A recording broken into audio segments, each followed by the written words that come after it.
Hey, I'm at the Global Justice is Migrant Justice march now to the Home Office in London. We are marching from Parliament Square all the way to the Home Office. There's people apparently chained up there doing a lock-on. We've got the Samba performing. I mean, there's quite a police presence already, but that's to be expected with such a topic as migration. It's quite negatively perceived by the media, and a lot of people in the UK are really against immigration, and it's very negative, very pessimistic, very...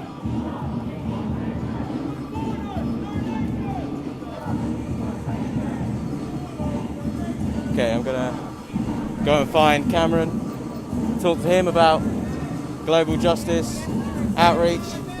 He's over here.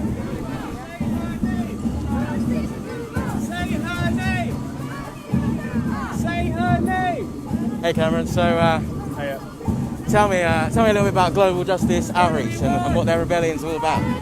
So, Global Justice Rebellion is a group that believes that the climate crisis can't be separated from our economic and political system. And right now we're here to protest the way migrants are treated in this country. Climate change is going to force 500 million people from their homes in the next few decades. And right now, our media is in a frenzy, a racist frenzy, about only a few thousand migrants who have made it to our shores. These are desperate people who have no home and no place to be, who are fleeing war and persecution. And we need to be welcoming these people if we're going to be seriously adapting to the climate change that's going to unfold. Yeah. And not just that. There's economic migrants who just want to better their lives, because there's just not that many opportunities in their country. And what do you say to people who are against that and who are very negative about that? I say that this country built its wealth off of colonialism and slavery, and that continues today. So every year, there's about $2 trillion of wealth that comes from the global south to the global north. That's in net terms. That's more than any aid that goes in the other direction. And that is still neocolonialism. We're still extracting wealth. We're still propping up dictators in order to do it. So we owe these people. What they're coming for isn't our wealth, it's theirs. So this is what we call reparations. And we need migration as a form of reparations to these people. And just for people who don't know, neocolonialism is like instead of flags and armies, we have trade deals. Exactly. And they dictate how countries can interact with one another and how much immigration can happen, and it's really broken and really biased and quite Eurocentric. Totally. So a major part of trade deals these days is something called the Investor-State Dispute Settlement, the ISDS. And what that is a clause that says that a corporation can sue a government for making a regulation that impacts their profits. That's a really vague and broad term. And what that in practice means is that Philip Morris, a tobacco company, can sue Australia for billions because they put in legislation that says you need warning on cigarette packets. What that also means is that oil companies can sue Bolivia for billions. This is not a wealthy country. They can sue billions for putting in legislation that says that an oil mine in a national park is not acceptable. So what we have here is neocolonialism. It's the power of corporations and global north governments over the people of the world. And it affects people here just as it does in the global south, so we all need to fight it together. So this is what this march is about. It's about bringing together two movements for migrant justice and climate justice. Yeah. And obviously, migrant justice, climate justice, they, to me, my understanding is they come under the umbrella term of environmental justice, right? The idea that, people need to keep an eye on their things, because they will take advantage, and they will, discriminate against the poor because they have no power. And that's the key thing. And by having movements like this, what you do is you give the unrepresented, you give them a voice and you give them power. Totally. And that's why. Go on. I want to say that there are movements that are built off of the privilege of people. And there are privileged people here today, including myself. There are people here who are doing things that put them at risk of arrest. But a real movement also needs people who aren't privileged, but who will fight no matter what. Not fight when it's convenient, and not fight when it makes them look okay. It's people who will fight because this is their life. This is it. People who are indigenous who will fight because their culture's going to be destroyed. This is their end. So we need to be teaming up with people across different movements in order to fight the climate crisis. I don't believe we have much of a hope if we don't do that. Yeah. So what's going on here at the Home Office then? Who's locked on and what's happening? So some people from Extinction Rebellion earlier made a chain that blocked the Home Office entrance, and we're going to be here protesting outside, supporting them, but also we're going to be giving speeches, hearing a lot about the migrants' rights movement. All right. That's great. Thanks, man. Thanks, Cameron. Keep going, guys. Keep going.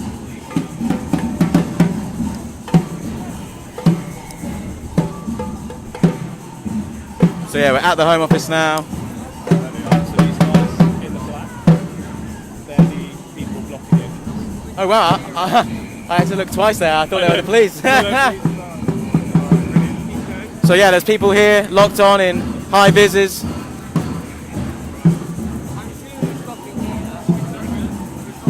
I'll go and speak to some of them.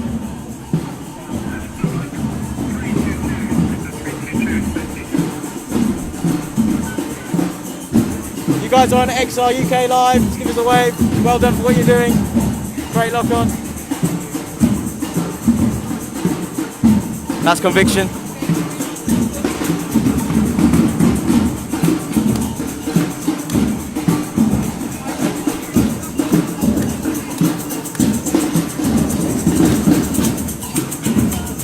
Just going to move down the procession now. Quite a lot of police. Quite pathetic, really.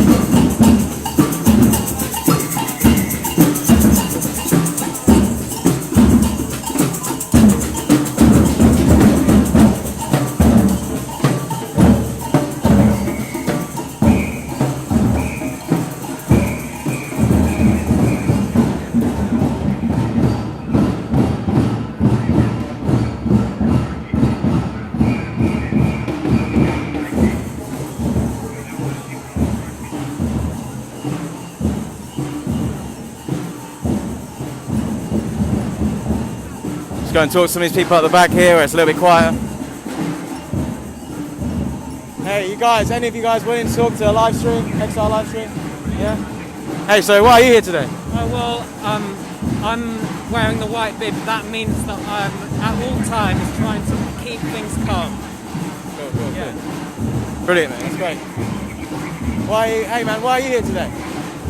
I'm here because I'm getting old and I want to take part in what I see as one of the most important things that's happening, and that's the connection between racial justice and climate justice and the interconnectedness between the two. And that's why I'm here as an ally of XR and of refugee oppression and violence. That's great, man. That's great solidarity.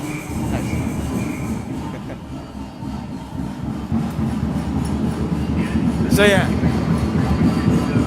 everyone's here today showing their solidarity for the intersectionality of climate justice and migrant justice, and it's really great to see a lot of different ethnicities here as well, which is really positive.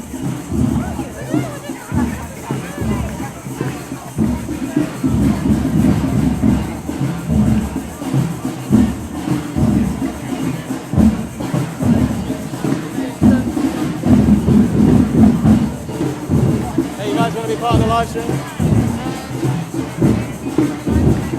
XR UK? Yeah? No?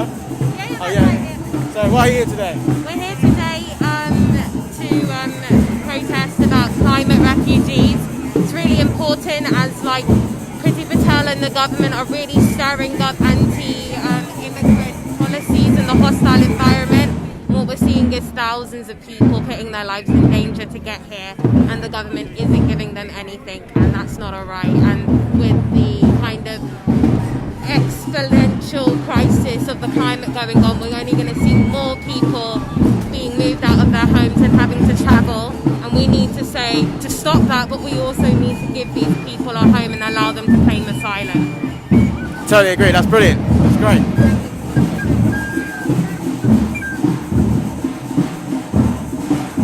guys want to be part of the live stream, XR UK? No? What is it? Extinction Rebellion UK. Oh, it's a live stream. Yeah, you want to be part of it? What do we have to do? I was asking a few questions. So why are you here today? Okay. Why are we here today? To get the government to actually pay attention to the climate crisis and take adequate action. Yeah. And And migrant justice is climate justice. Yeah, I totally agree. And what do you think about, what do you say to all the people who say that immigration is so negative for our economy and it's negative for our country and they're stealing all our jobs? What do you say to those haters? well, we're immigrants, so like I don't. We're not. We weren't born here, but I think if you want to come here, if you're seeking a better life, you're escaping torture and horrible political systems. It's only right that you should have the right to be here. Exactly. And we're supporting that. Great guys, that's brilliant.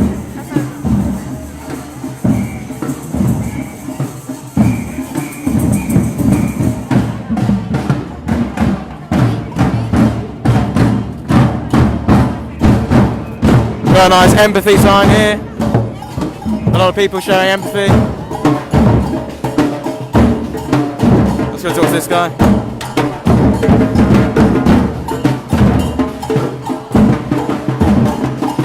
Hey, I'm Henry. Do you mind talking to me? I'm going to do a live stream XR UK. Yeah? Sorry?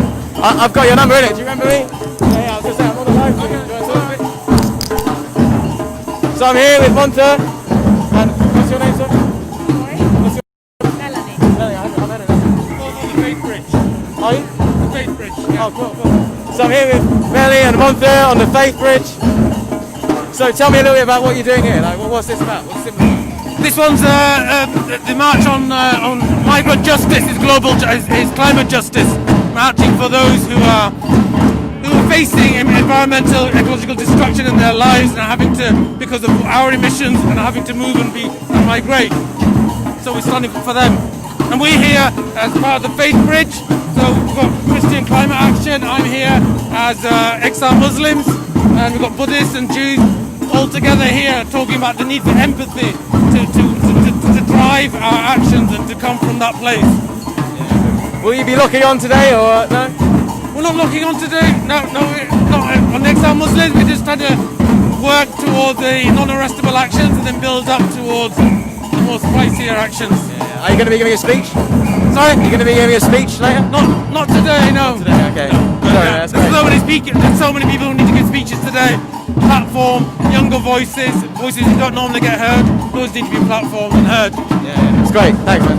Thanks very much. Hey, so you're part of this Faith Bridge today?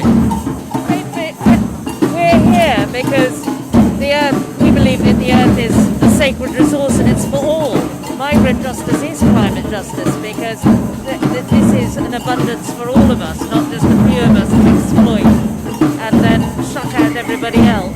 And worse still, we're the people damaging this creation, and we're asking other people to pay the price of shutting them out. Yeah. And correct me if I'm wrong. This concept is not a new concept. You know, like the call for environmental justice has been going on for such a long time. Yes. And it just gets diminished by the sort of the power of official governments and the hegemonic governments.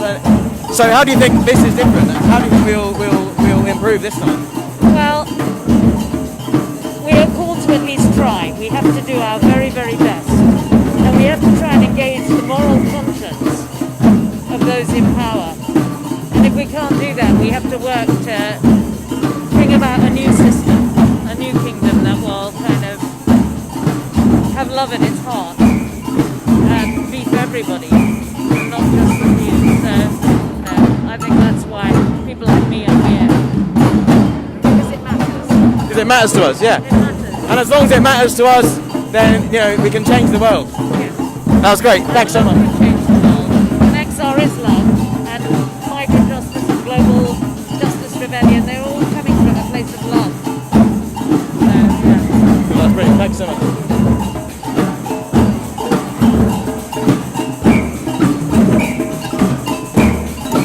So here we've still got the march going on.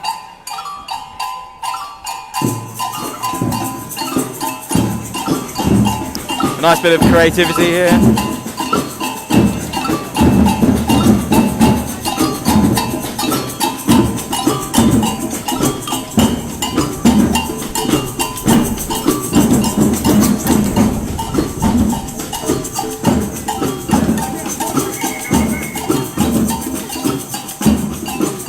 This is a great sign. This is a great sign. Hi, do you want me talking to you as part of the XR live stream? Is that cool? Do you want me talking to you as part of the Extinction Rebellion live stream? I was going to talk about your sign. I think it's great. Hey, so I'm here with this lady here. She's holding a great sign. The sign says, "The enemy does not arrive by boat. He arrives by limousine." Could you tell me a little bit about that? I've worked with refugees and asylum seekers for 16 years, and they've come through such difficult journeys, and that's why I identify with this banner. And I think the rich from Russia, the big millionaires, have no problem coming to this country. They just buy their way in. That's what this is about. And I've read about a lot migrants coming across the channel, for example. They have to go through very illegal kind of, criminal routes, criminal sort of organised sort of boat passage. And how would you tackle a demon such as that? Like, how would you tackle something like that? There should be a safe, legal way into this country for refugees. They would come here freely and claim asylum here. Or, in the refugee camps, the United Nations should be approving deal with them there, and then they come here legally. They shouldn't have to go through these horrible illegal traffickers. And certainly the children as well. There are loads of children with relatives here. They should be brought here. There's a law saying, the Dubs Amendment, they're still in France, and they're not being brought over here. They're coming in the boats as well, the children. And they have to go through these illegal routes as well, you're saying? They come through illegal routes as well because they're trying to join their families. Yeah, it's criminal what we're doing to them. Awful. And that is a great reason to be here today, holding this sign, I can tell you that. Okay. Really something. Thanks, that's brilliant. All right.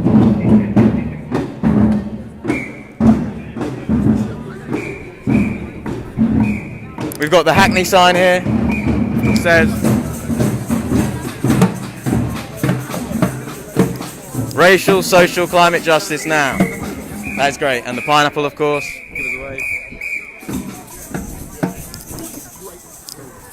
Do you mind being part of the Extinction Rebellion live stream? I don't mind being videoed. I'm not so good at talking though.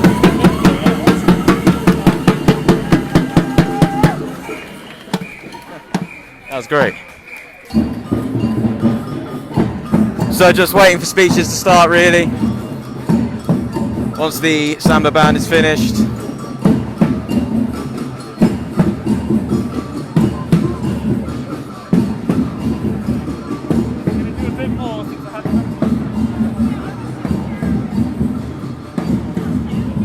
See if I can't find some more people to talk to.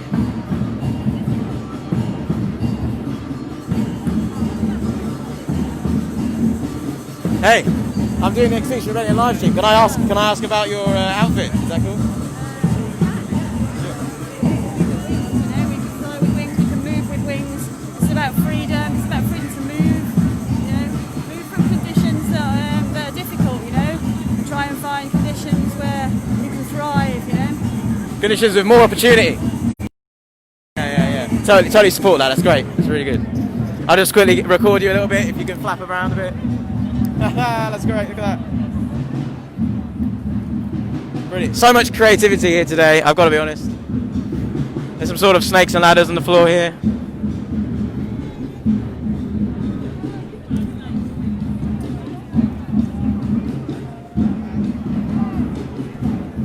I'll just go around the right side so we can read this.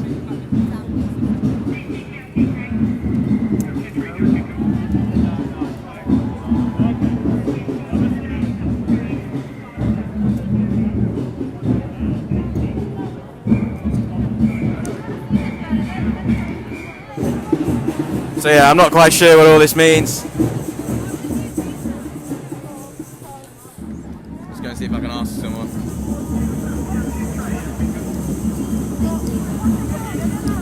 Sorry, excuse me. Do you know what this is about? This on the floor? Not really, but I think it's kind of, this game, I don't know what it's called in English, but you roll the dice. Snakes and ladders, isn't it? Yeah, and then depending on where you land, you go backwards and forwards, and I think it's quite self-explanatory. I know, I'm doing the XR live stream, innit? I'm just trying to explain it to, the UK. But I think she's She's the lady in charge, yeah? Okay, cool.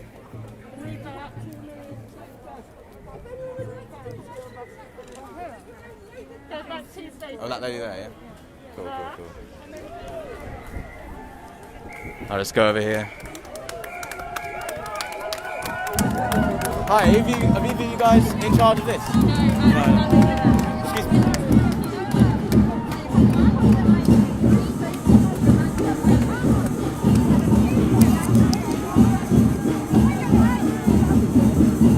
Excuse me, miss. Hi. I'm doing the XR live stream. I was just hoping to talk to you and explain what this is. Like, it's a cool thing, I think.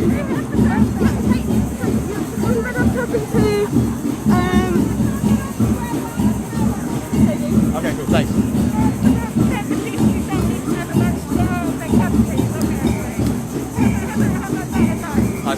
I'm doing the XR live stream. If you could explain this to me, I think that'd be great. The idea is that it represents the immigration system in the UK and how it's always like one step forward, two steps back. And the dice are loaded so that some people get dice without even a single one from the county to get off the first class.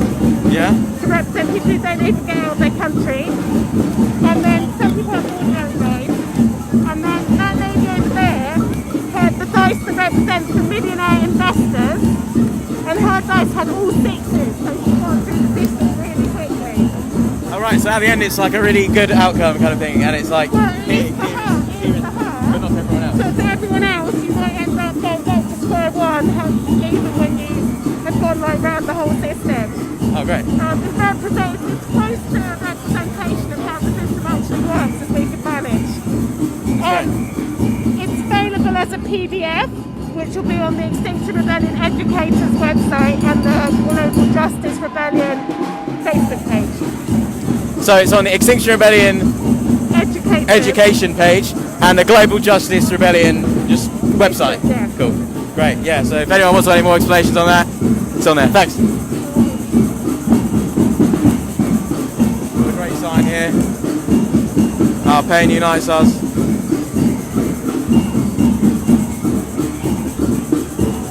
Climate strikes. Climate strikers say fuck the Home Office. Yeah, that's pretty good. I recognise this girl here. This is Kat. Hey Kat, I'm Henry. Hey, hello. How you doing? I'm doing great, thanks. How are you? Good, I'm doing the live stream. Yeah. So, tell me, like, why are you here today? Oh, sorry. Yeah, sure.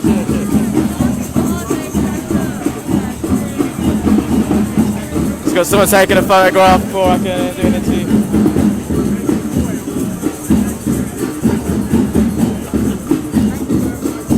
Cool.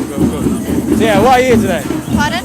Why are you here today? I'm here today because there's historic injustice against people of colour and it is time that XR addresses it. We need to protect the vulnerable within our communities and look to repair the broken bonds through years of injustice, oppression and slavery. That's great, Kat. Thanks.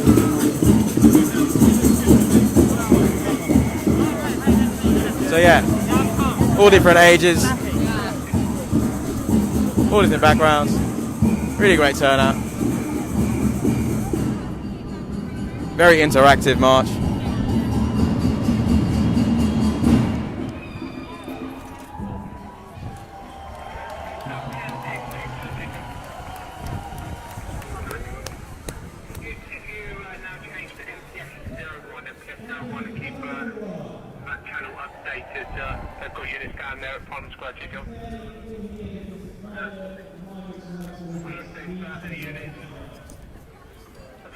Not quite sure what you mean. Is the stream stepping? If you could write in the comments, that would be great.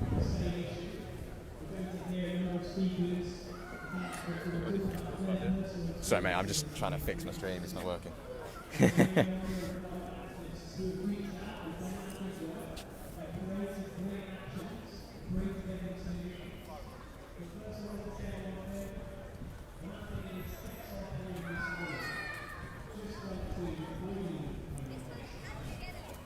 Alright, if someone in the comments could just write if the stream is working, that would be great.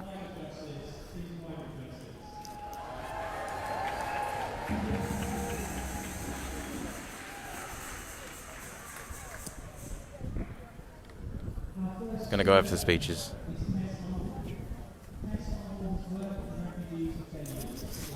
Thanks, guys.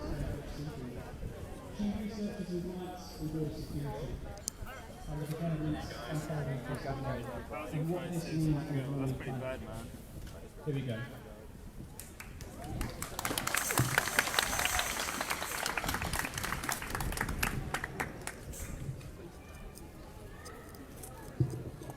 Can everyone hear me okay? Is this an alright distance from my face? Great, hi. Thank you all for coming. This is obviously an incredibly important issue, and it breaks my heart. I feel like it has just become recent years that people are starting to take to the streets round about climate justice and migrant justice, so it's excellent that it's finally beginning to really take traction in recent years. I'm going to start with a quote. This is from Maximilio Ferrer. A bit closer. Great, thank you. He is the National Coordinator of Indigenous People of Panama, again the name Maximilio Ferrer. The quote is, "We have a mother, and that is the mother of all our territories. We have a mother, and that is the mother of all our territories, our common home of all the indigenous people and everyone that inhabits this earth." The UK and the EU are some of the most fortified borders in the world, rivaled only by very severe extremes such as the walls around about Palestine and North Korea. The technologies used to fortify Europe include fences, barbed wire, satellite, drones, armed guards and military ships. The sea crossing of the Mediterranean, as we know, is the most deadly sea crossing in all of the world, with 20,000 individuals have died or gone missing since 2013.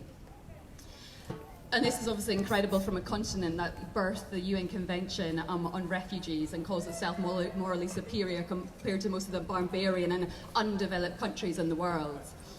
I've done a lot of work working with refugees at the sea border of Turkey. And you never forget the feeling of looking in someone's eyes as they're about to set foot on a dinghy on an area where they know is the most deadly in the world.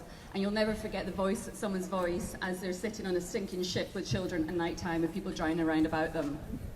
But I will never have to experience this because I'm white and I'm British. What we see around about the UK and Europe is only the tip of the iceberg. The border securities around the world span far, far further. We've got a global agenda of externalisation of our border policies. What I see is the walls around about Europe and the UK are kind of inner militarised fortifications, but we're looking to have border walls span around the entirety of the world, the outer walls, so to speak. And we want them snaking around every country, making everyone's border lines impenetrable. And this comes from, obviously, centuries of the UK and European leaders going around the world carving up like it was a bit of meat. You've got the 1884 Berlin Convention, where people just sat at a table and decided, what sands of Africa do you want? What mountains of Africa do you want? You had pretty much two people deciding what the Middle East will look like in terms of territories. That was decided at the Sykes and Picot Agreement in the early 1900s. And these are people who don't know the lands, who don't know the ethnicities, who don't know the tribal affiliations, who don't know the language, but they take it as theirs. So what we're talking about in terms of global border externalisation, the EU calls this the Global Agreement on Migration and Mobilities. We are also known as GAMS for short. We have agreements from West Africa all the way to the Caribbean and China getting people to fortify and close their borders. In Africa alone, we're at the Global Justice Rebellion March outside the Home Office. Keep doing that, because I can't tell. In Africa alone, of the 54 countries in Africa, the EU has policies and programs with 34 countries to close off their borders. We have the Rabat process in the West to close off all the borders across West Africa. We have the Khartoum process that spans from Tunisia all the way down to Kenya to close off their borders. We've been willing to work with dictators such as in Sudan to get them to train their militia. These are the militia who have killed and tortured and raped thousands of the civilians. Now they are manning the borders to stop migration to the EU. We've heard of whole buses of migrants being rounded up in Morocco and dumped in the desert to die. And this is coming from EU influence and EU money directly. We're training border guards in Central Asia. We have got extensive policies around about Fortress India for them to close their borders. And you think around about where Fortress India lies and the climate change and sea level rise that's taken place in Bangladesh, the sea level rise that's happening in Pakistan, the droughts that are happening across the region as well. And Syria I find a petrifying example. The EU money has directly funded military vehicles on the northern border of Syria through Turkey to fortify and stop migrants crossing there. And we know that the Turkish border force have killed hundreds of migrants there already. The south of Syria, you have America's funding the border forces with Jordan. So what we're looking to do in times of instability, we're increasingly looking to hem the chaos out and then hem those fleeing the chaos in. And in a warming world, this is going to get increasingly toxic and increasingly deadly for many. And this all happens under of a system of blackmail and threat. If you do not agree to our border management attitudes and policies, we do not trade with you. If you do not agree to our border management policies, we do not give you aid. And so we are allowed the Schengen, but free movement processes, free movement agreements from West Africa to Central America are being destroyed, all in the name of making sure we have our nice white empires that no one can penetrate. And what this essentially does is it criminalizes the idea of a migrant. If you're too poor, too brown, too black, you become a criminal. It destroys the right to be and the right to belong for border communities who can no longer visit their families or go to their fields on this line that a foreign power marked through your lands. People who became stateless because foreign powers drew lines around where they exist. Indigenous communities can no longer visit their homelands because it's on the wrong side of the border. People fleeing violence can no longer seek safety anymore. We are criminalising the world over unless you fit into the nice white elite capitalist label, essentially. And all this is to stem the flow of migration to Europe, to America, to the global minority, while we freely flow in the opposite direction. And what we don't talk about when we look at these borderlines of defence, these borderlines of security, we forget about the insecurity that we have caused around the world through mass extraction of resources, through the EU's overfishing in West Africa. So people along the West African coast, their fish stocks are depleted, they plunge into poverty, their livelihoods are lost. From the bits of land that are being sold off on Wall Street for wealthy individuals, taking that away from the lands and sowing seeds and crops that are not compatible with the lands and not paying their workers enough, through the instability, through climate change, and the continuing violence and oppression placed on people who have not asked for it and not contributed to it. And this destabilisation, of course, continues with climate change, with lands that are increasingly uninhabitable, with insufferable heats. We're starting to get parts of the world where increasingly getting heat waves where it's technically not possible to live because the rate of humidity to heat, it means that the human body actually just shuts down, and there's increasing places and frequencies that this happens in. We're seeing sea level rise across the world, we're seeing crops die, and we're starting to see movement on every continent. And this is all in a time whilst we're building our walls higher. So the question is, when the ownerships of lands and people, when the disregard for Mother Nature, when people who have farmed and lived in their land sustainably can no longer move and their land is destroyed. In this kind of world, the question is, who is the threat? And we know that the migrant is not the threat. The barbed wire is the threat. The environmental breakdown is the threat. The inequality is the threat. The racism and the dehumanization is the threat. The fact that someone like me with my skin color can move when other people cannot, the people that choose these things, they are the threat.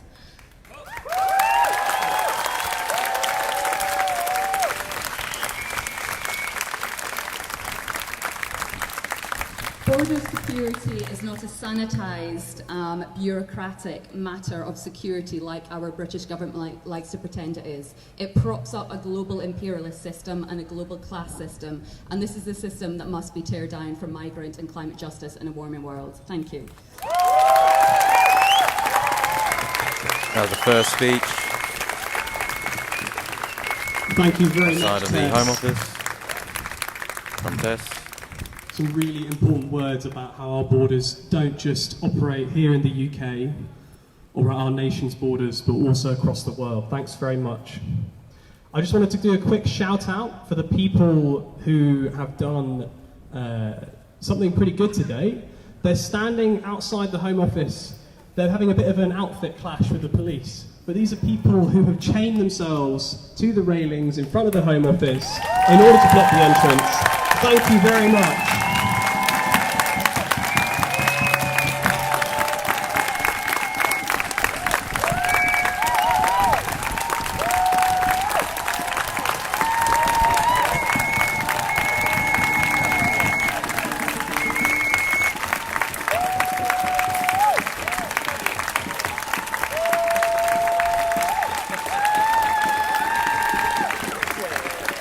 a great movement of movements.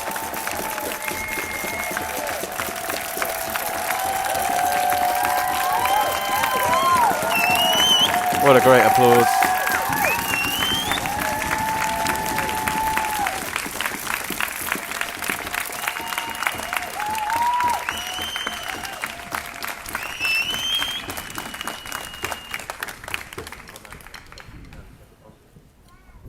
I now want to introduce a friend. Rosanna Wiseman is an organiser with SOAS Detainee Support. This is an abolitionist group which supports people in detention to resist their incarceration and their deportation. Here you go, Rosanna. Thank you. Hello everyone. Thank you all for being here. It's so great to see XR standing up for climate justice and migrant justice today. So I want to tell you exactly how people in that building over there are treating people today. So yesterday morning, 11 people were cruelly stuffed on a plane at Stansted Airport and deported from London to Spain. They were then chucked out on the streets in Madrid. These 11 people were fleeing the war-torn country of Syria. Despite being legally allowed to apply for asylum in the UK, the Home Office acted in dubious and shady ways by not appropriately looking at their claim. The Home Office has now deported them to a country where they face destitution, hunger and homelessness. These 11 Syrians were in the UK to seek safety for themselves and for their children. Just like you, XR rebels, they believe in fighting for a better future for themselves, a better future for their children. So in the past few months, we have seen the media demonize migrants crossing the English Channel. They're just seeking safety here in the UK. But the ruling class and the media likes to portray this migrant crisis, blaming people for their own suffering. But this is not a migrant crisis. This is a crisis of war, this is a crisis of poverty, and this is a climate crisis.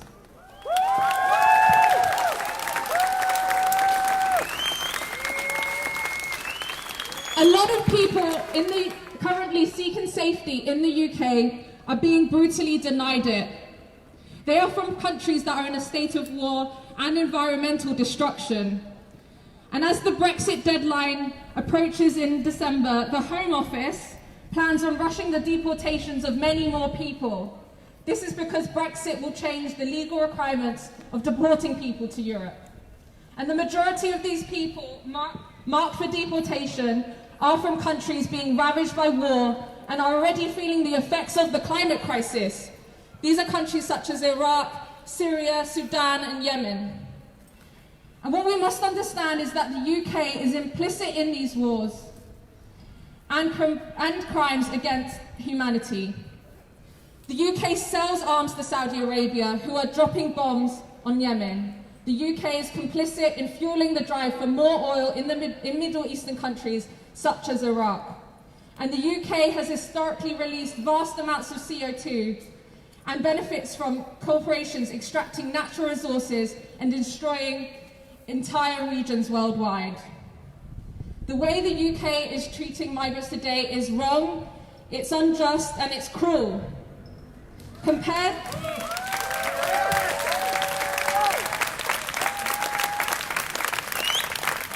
to the rest of the world, the UK takes on a pitiful amount of refugees. The UK must do more to take on the responsibility of the crises of war and the climate emergency that it helped create. And it is up to us, the people, to pressure the government to treat people and planet fairly.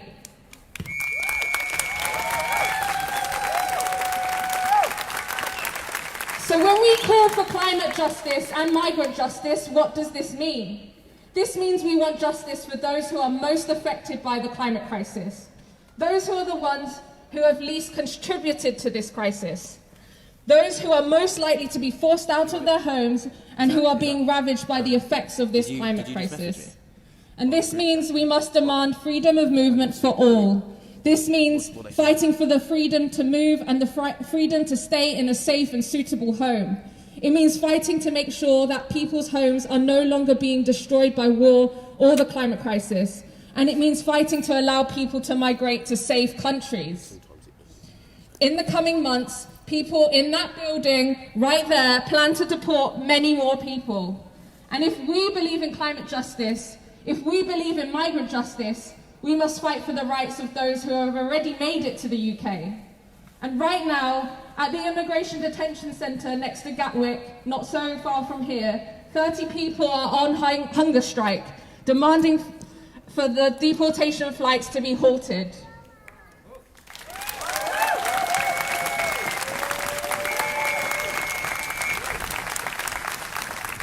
So let's listen to their stories, let's amplify their voices, let's fight for them to stay, let's stop deportation flights, let's be a safe haven, because this is justice, this is reparations.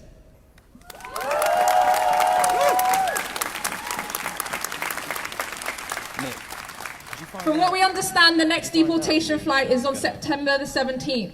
But if we fight together, we can stop it. Collective action has already stopped flights and stopped people from being on them. In the past few days, we have seen many of these deportations cancelled, thanks to the campaigning, the hunger strikes, the collective action of migrants and their supporters. It's in Temple. I think you might need to get Temple. The law site. So in the past year, we have seen the amazing action of XR rebels fighting for the planet, blocking roads, getting arrested for protecting the planet. And imagine the collective power of us working together. The Home Office would not be able to stop us.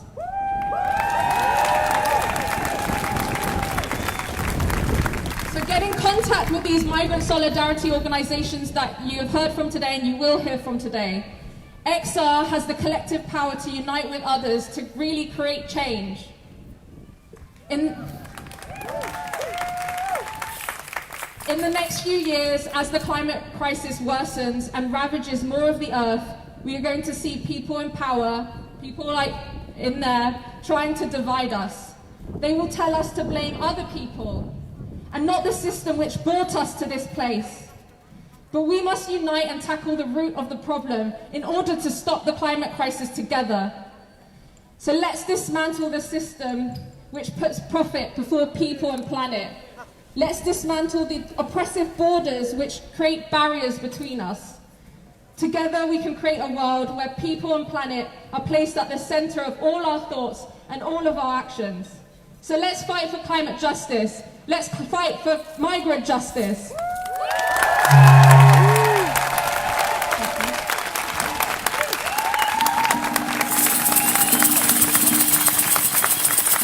Thank you, Rosanna. So this protest we're having here today is scheduled to end at 1 o'clock. But at 1 o'clock another protest will happen right here. That protest is centred around one young man named Asim Brown. Asim Brown is an incredibly vulnerable adult, and I hear this story over and over again from my friends who work in the migrants' rights movement. This man was convicted based on the joint enterprise law. He was convicted because he was near when a crime happened, and the judge believed he didn't do enough to stop it. The defense witnesses say that he tried to stop the crime happening, but the judge still convicted him, and as a result, he is now being deported to Jamaica, a country he has not seen since he was 4 years old, an incredibly vulnerable adult who knows no one in that country, but those people don't care. But we do.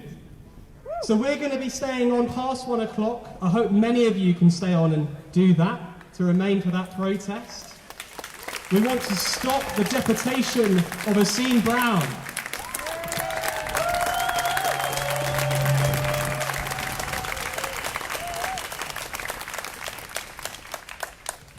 So part of the reason for today was to get a lot of environmentalists on the street listening to people who have been campaigning for migrants' rights for decades.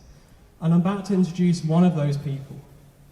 Sarah Calloway is an anti-racist, women's rights, anti-war and immigrants' rights campaigner, and she has been doing that for 35 years.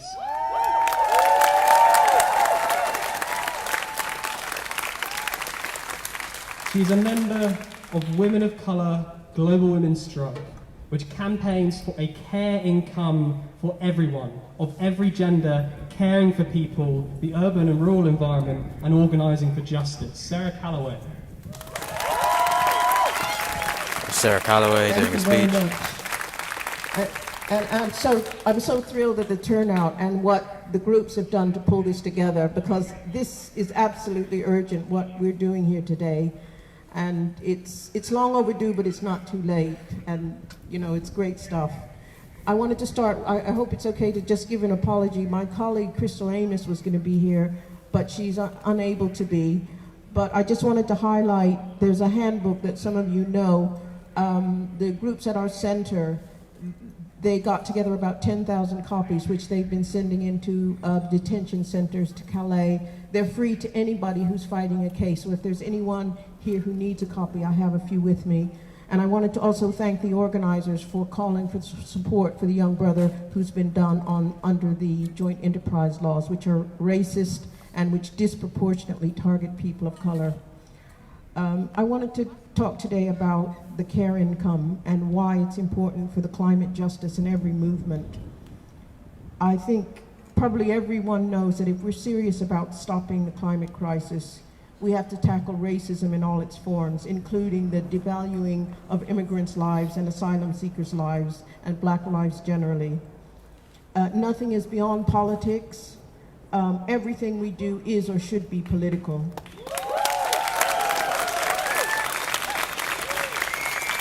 And saving the planet has got to be anti-capitalist.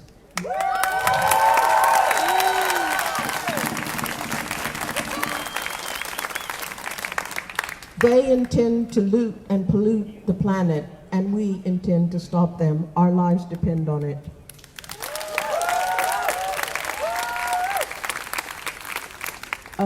Immigrants play all kinds, and I'm an immigrant myself, play an important role for the movement because they bring the first-hand facts, the reality of who's stealing what, who's polluting, who's killing, who's destroying the land and the water and the air. And we need that to build our movement here. We can't do it alone. We need to be led by those movements.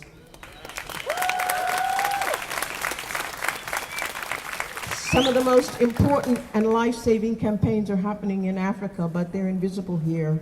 And I'll just mention one. Some of you know about the Greenbelt movement, which was started by African women, rural women, who were working the plantations. They were growing coffee plants for no pay at all. And they decided to pull up the coffee plants and plant food for their families instead. They got the men to support them. They had to take on the police, the corporations, the security forces. And that's what it's like in many places. People are up against every aspect of the establishment. And I think that our movements have to follow in that. We have to take that as our starting point.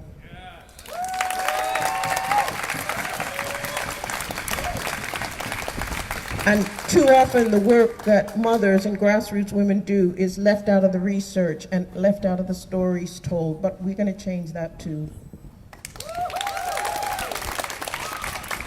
So people are fleeing, crossing the Med, risking their lives day in, day out, and it's an absolute horror story.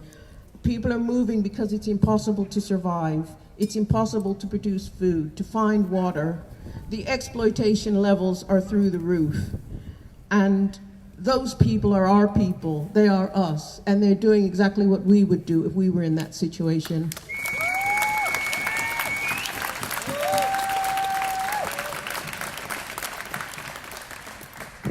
We've been trained, in the West to feel that we're different from the natural environment, but we're part of it. Everything we do, we are one with the environment. In Thailand, some of you know there's a big uprising going on. It's led by students, but it was also initiated by peasant farmers. And they've been fighting to save the land, to reclaim land from corporations who've absolutely decimated the land.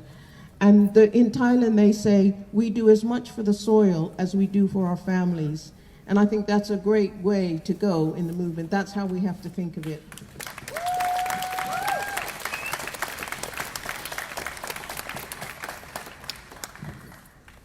Okay, so I just wanted to say about the care income and why it's so urgent. We're asking for the resources spent on war, on arms dealing, on policing, and the squandering of resources. Those monies, that resources has to come into women's hands, into community hands.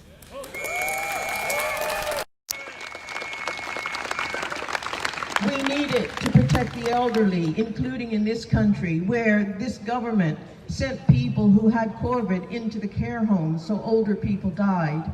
And that's a scandal. That has to be part of our movement too. We need the money for children. Something like 4 million children here are living in poverty, and that's our environmental movement too. And one of the reasons our communities are in such bad shape is that women are forced to go out to pay, often to work for pay, often very low wage jobs in social care, in cleaning, in healthcare, on the front line of the pandemic, but then told that we really don't have a right to be here, we shouldn't be here, or we should pay to have the right to work for Britain.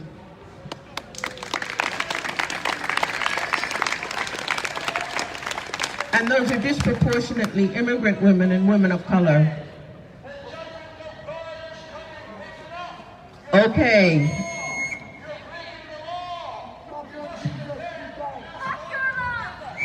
I think we'll just go ahead and talk over this, brother, because I think not God is coming, but I think the movement is coming, and that will help us more.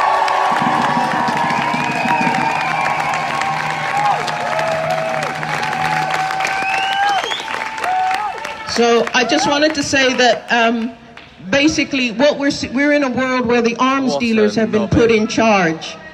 And I wanted to say about, as we're outside the Home Office, it's important to mention that Priti Patel, in 2018, she went to Israel and she had a private secret meetings, and she wanted the UK to fund the Israeli military. She was sacked for that, but less than a year later, she was in charge of the Home Office and the hostile environment. And it's worth to also know about her history, that she was working for a corporation before she was a minister. She got £1,000 an hour, while an asylum seeker gets $37.50 a week. That is obscene. And we're here to say, no, we do not accept that.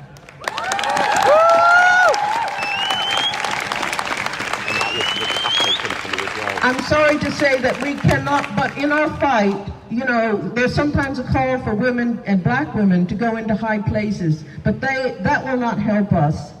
Unfortunately, it's been feminists who've been attacking trans people, which is outrageous, and we do not accept that.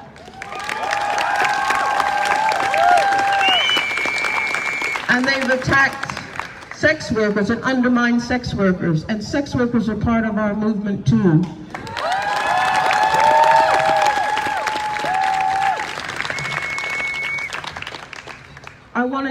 I have a quote here from a trans migrant sex worker, which I think is absolutely brilliant.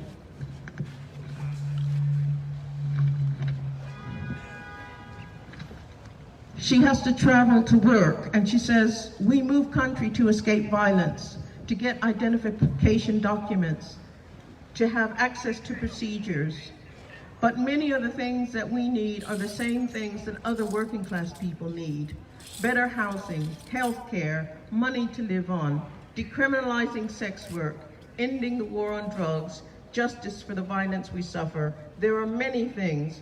Our struggles, they are not separate from others. Our liberation, it is with others. And I think that's absolutely right.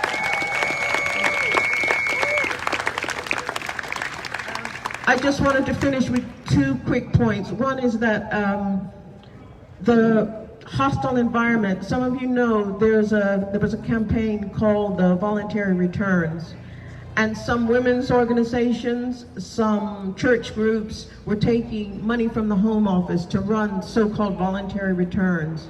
That was opposed, including by the All Africa Women's Group and many other asylum seekers, because what they said is that we will help you, but when we think your case is not viable, then we'll help you to leave. You know, we will kind of urge you to then take your leave of the country. but there's no voluntary to it. If you are destitute, you are homeless, you have no legal aid, no right to support, then you're not leaving voluntarily. You're leaving because you're being driven into the ground. And that was the basis of the hostile environment. And the voluntary returns was part of it.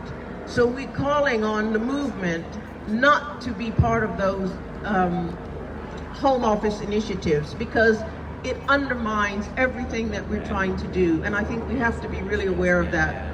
The second thing I wanted to say is about the police. I know that some people who were around XR were bringing forward people of color who were actually working with the police. And they were sort of putting them forward as being for Black Lives Matter. But those people were against defunding the police. I mention this because Black Lives Matter is an important movement and we have to protect it. It's a movement. It's a movement for justice. It's a movement to uplift everybody. And it's gone global and it's not stopping. So we have to really be part of, feel ourselves part of Black Lives Movement and defend it. Because if we're in the pocket of the police, if we're taking funds from the police, if we are on the same page, the black on black violence, all that crap, if we're in that, we are not part of the movement. We're undermining the movement. And also, we don't want to be NGOs, because the NGOs collect funds, but the poverty continues. And Haiti is an example of that. It's the poorest country in the world with the most NGOs in the world, and they've been calling out the NGOs for many years, including for rape and violence against Haitian people. I'll finish on that. I thank you for giving me the extra time. I'm just so thrilled to be here. We're going the right way. Let's stay together. We can win. We can do it. It's not impossible. We can take it all back and change the world. Thank you very much.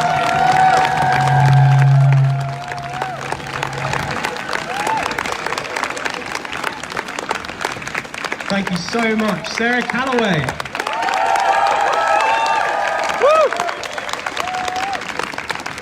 For all of you just joining now, that was Sarah Calloway. Before I introduce our next speaker, I just wanted to briefly talk about another issue that is very much linked to climate change, and that's gentrification.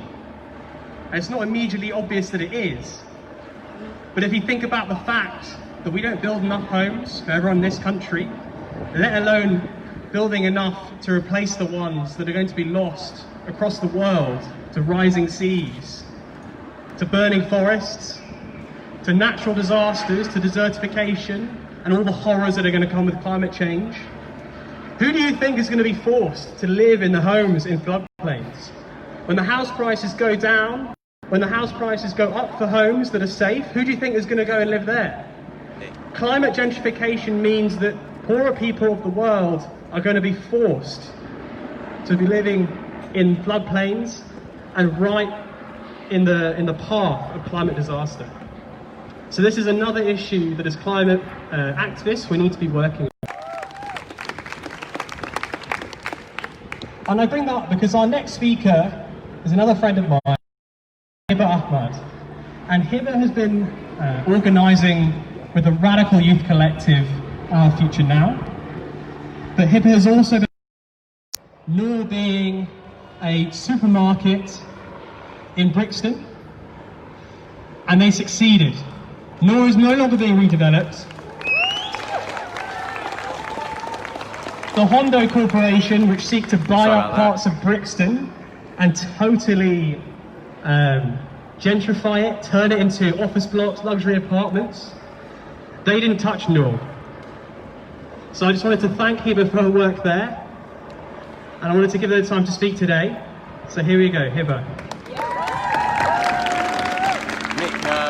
Hi everyone, and thank you for being here. Thanks to Cameron for giving me this opportunity. Yesterday, I read a poem by a Sudanese poet called Abdel Wahab Youssef. He wrote, "You'll die at sea, your head rocked by the roaring waves. your body swaying in the water like a perforated boat. In the prime of your youth you'll go, shy of your 30th birthday. Departing early is not a bad idea, but it is surely if you die alone. Abdul Wahab sadly died a few days ago. His boat sunk, not by the forces of nature, but by the bullets of unknown assailants at sea as he was trying to flee a country torn by civil war. The Libyan, Italian and Maltese authorities, they heard the boat's mayday calls, but no one came to help. Abdul Wahab is just one of thousands upon thousands of people murdered at sea. And Sudan, his home country, has been at a protracted war since the early 70s. And this war, it's not a thing that just happens because of no reason. It is the continuation of a war manufactured at the end of the British colonial era in the 50s and has been largely sustained by oil companies like Chevron and London Petroleum, looking to make easy money while taking zero responsibility for the environmental and social damage their sectors wreak on the places they colonize.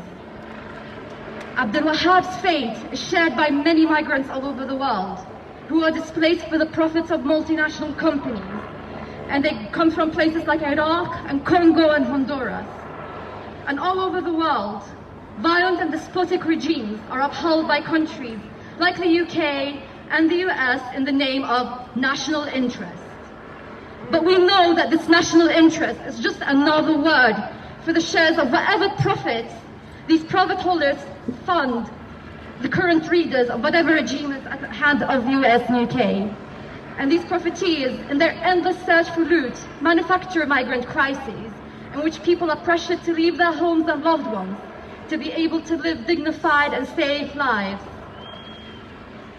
People like Abdul Wahab leave their homes only to find the very geography of the earth weaponized against them and used against them to slaughter them without any repercussions. And we see it everywhere, from the Arizona deserts to the Mediterranean Sea, to the dangerous land routes from Afghanistan through Iran and Russia.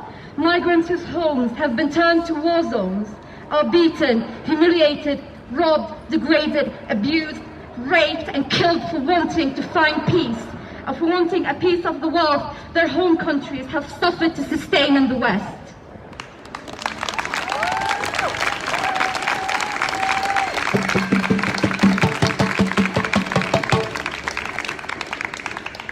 The very companies at the heart of the rotten politics today are also doing their very best to snuff out the very planet we live on.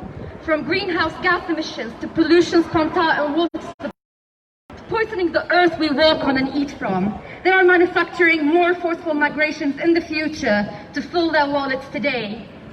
But we're saying enough. People are rising up and saying no. And from Sudan to Hong Kong to Greece to Belarus to Lebanon, people are rising up in a unified cry to saying no to exploitation, no to oppression, no to greed, and yes to democracy and self-determination.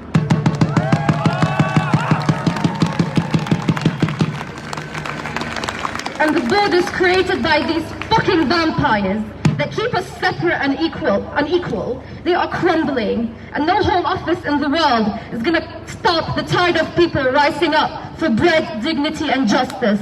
Thank you.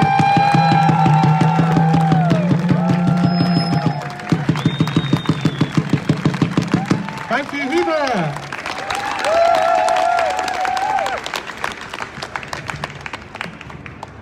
So we've been speaking here today, and we've been speaking half to ourselves, half to the Home Office. But I'm not sure the Home Office can fully hear what we have to say. So I wanted to ask you all, what do we want? Climate justice! When do we want it? Now! What do we want? Climate justice! When do we want it? Now! We're going to try a different one now. I don't know if you all know the story of Mercy Baguma. Mercy was an asylum seeker in this country who was forced to live on £37 a week, as thousands are forced to. She starved to death, and she died last week. So I want us all to say loud and clear, I want us all to say her name. I want us all to say Mercy Baguma. Say her name. Mercy Baguma! Say her name. Say her name! I hope those vampires hear it.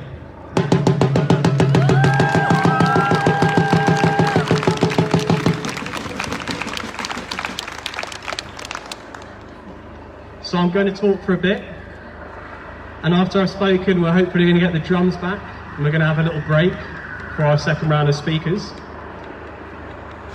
But I wanted to start by just saying that there are people here today who have been through the immigration system, and it is dangerous for them to be here. And they struggle every day just to exist. And I wanted to say that during my life, I've also been partially disabled for a part of my youth. And a lot of it was just suffering.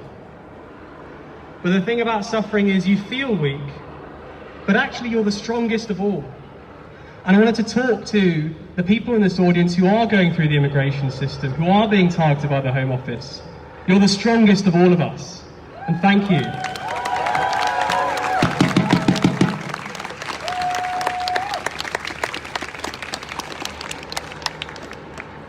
So I am a climate justice activist, but I didn't become an environmentalist because I cared about trees or because I cared about animals.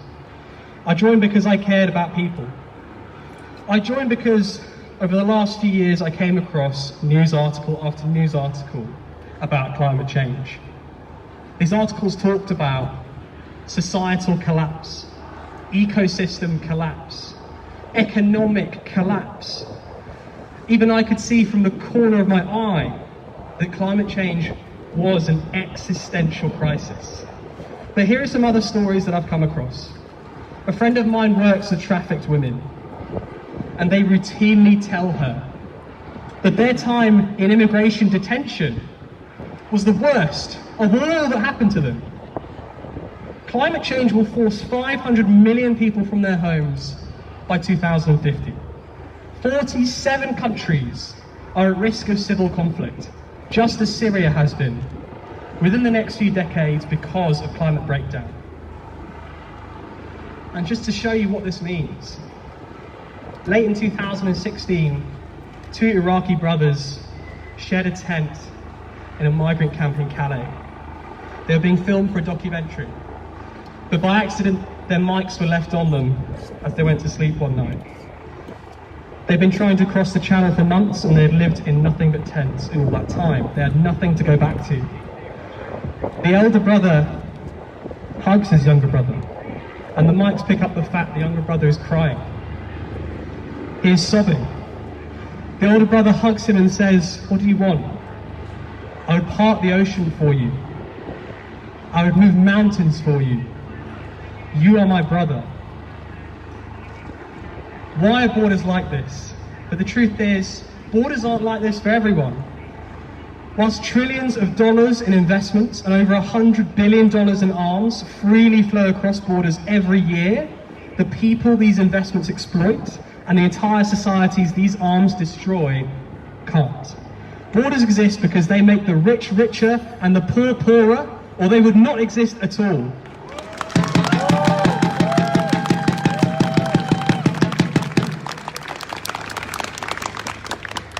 And we know climate breakdown is right now forcing people from their homes in the global south. But it was mainly caused by us here in the global north. The richest 1% of the planet are responsible for over half of all emissions globally. Yet the poorest half are only responsible for 1% of global emissions. Where the global north has benefited, the global south will pay the cost. Climate change is simply an extension of a system that has existed for a long time. It is the largest attack on the global poor by the wealthy in human history. For those in the global south and many in the global north, we both suffer together under that same system and the same exploiters. And maybe a lot of us understand that, but what is often missed is that borders play a huge role.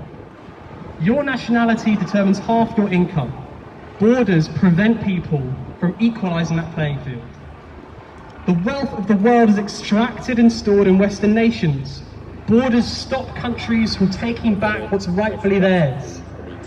Borders make it so that the farmer in Brazil and the precarious food delivery driver in London don't realise they are being exploited by the same people. Borders make it so that we are tricked into believing our safety and our security, our access to food and wealth has to come at the expense of another. But the truth is we are only safe as long as our migrant siblings are.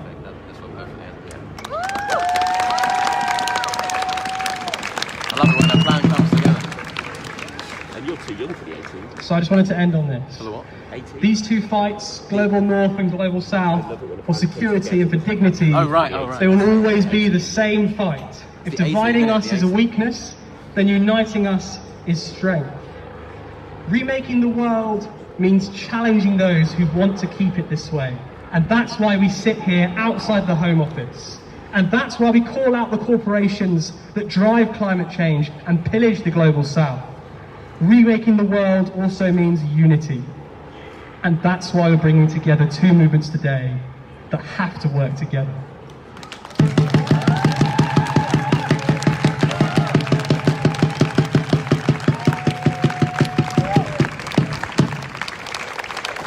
All right, we're going to have a break now from speakers, and in a few minutes we're going to start some drumming.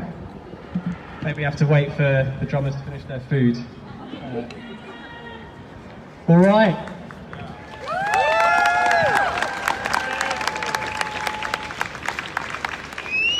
We're going to have speakers on in about 10 minutes. Have yourselves a nice rest, and we're back soon. Thank you so much for coming.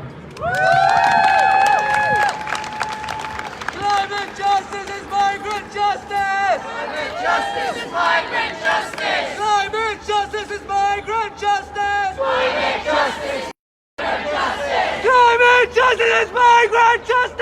Climate justice is migrant justice!